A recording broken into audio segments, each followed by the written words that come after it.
Good morning and welcome to another edition of Hippie Christmas with MrTieDye.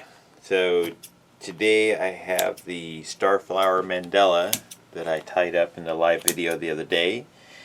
And also, bonus, I will be doing the mostly white rainbow spiral hoodie that I dyed back on 4/20. I never got around to washing that one, so we'll just include that Hippie Christmas reveal in this video also, so stay tuned.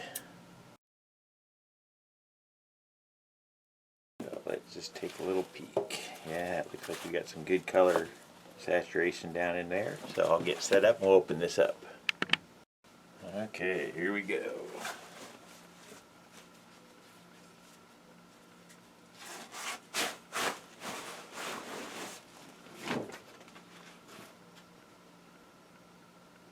So there we have it.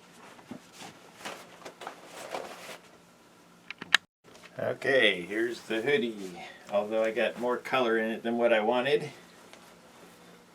it still has a bunch of white in there, but next time I'll probably thicken the dyes just to make sure that just a light coat goes on for the mostly white rainbow spiral.